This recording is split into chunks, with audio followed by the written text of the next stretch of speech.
बुढ़ापे के लिए योजना बनाना। जीवन में जल्दी से जल्दी योजना बनाना महत्वपूर्ण है।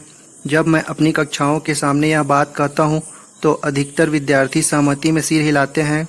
कोई भी योजना बनाने के महत्व से असहमत नहीं होता। समस्या यह है कि बहुत कम लोग दरअसल इससे करते हैं।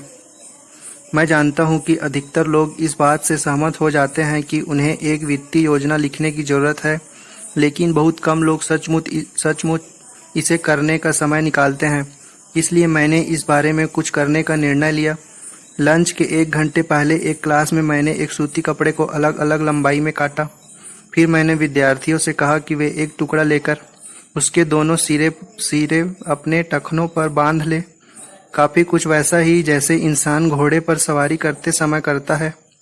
जब उनके टखने 1 फुट की दूरी पर बंध गए तो मैंने उन्हें एक और कपड़ा देकर कहा कि वे इसके बीच से अपनी गर्दन निकालें और इसे अपने टखनों तक नीचे बांध लें। कुल परिणाम यह था कि वे टखनों पर लड़खड़ा रहे थे और तन कर खड़े रहने के बजाय लगभग 45 डिग्री के कोण पर झुके हुए थे। एक विद्यार्थी ने पूछा कि क्या यह यातना का नया रूप है। मैंने जवाब दिया, नहीं, मैं तो आप में से प्रत्येक को भविष्य में ले जा रहा हूँ अगर आप इतना लंबा जीने लायक खुशकिस्मत हो। रस्सियाँ बताती है कि बुढ़ापा कैसे महसूस हो सकता है।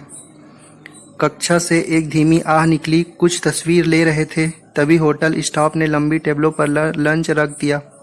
लंच में सैंडविच, सलाद और पेय पदार्थ थे।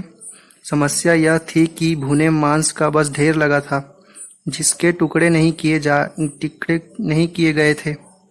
ब्रेड को काटा नहीं गया था, सलाद भी नहीं काटा गया था और पेय पदार्थ सूखे पाउडर जैसे थे जिनमें पानी मिलाना था। अब कमर झुके और बुढ़ापे का स्वाद चखने वाले विद्यार्थियों को अपना खुद का लंच तैयार करना पड़ा। अगले 2 घंटे तक वे अपनी ब्रेड के टुकड़े करने, सैंडविच बनाने, सलाद बनाने, पेय बनाने, बैठने, खाने और सफाई करने की मशक्कत में लगे रहे। जाहिर है उन 2 घंटों में कई को टॉयलेट जाने की जरूरत भी पड़ी।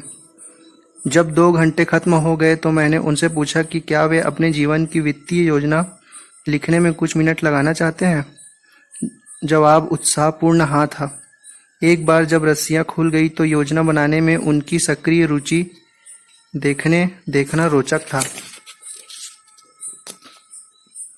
जब जीवन के बारे में उनका दृष्टिकोण बदल गया तो नियोजन में उनकी रुचि भी नाटकीय रूप से बढ़ गई। जैसा अमीर डैडी ने कहा था, युवा होने में समस्या यह है कि आप यह नहीं जानते कि बूढ़े होने पर कैसा महसूस होता है। अगर आपको पता होता है कि बूढ़े होने का कैसा महसूस होता है तो आप अपने वित्तीय जीवन की योजना अलग तरीके से बनाते हैं। उन्होंने यह भी कहा था, कई लोगों के लिए समस्या यह है कि वे सिर्फ रिटायरमेंट तक की ही योजना बनाते हैं। रिटायरमेंट तक की योजना बनाना ही काफ़ी नहीं है, आपको तो रिटायरमेंट से काफ़ी आगे तक की योजना बनाने की ज़रूरत है। वास्तव में अगर आप अमीर हैं तो आपको अपने बाद कम से कम 3 पीढ़ियों तक के लिए योजना बनानी चाहिए। अगर आप ऐसा नहीं करते तो आपके जाने के बाद आपका पैसा भी जा सकता है। इसके अलावा अगर इस धरती से आपके जाने के बाद आपके पैसे के लिए आपकी कोई योजना नहीं है तो सरकार के पास है। मानसिक दृष्टिकोण प्रश्नावली।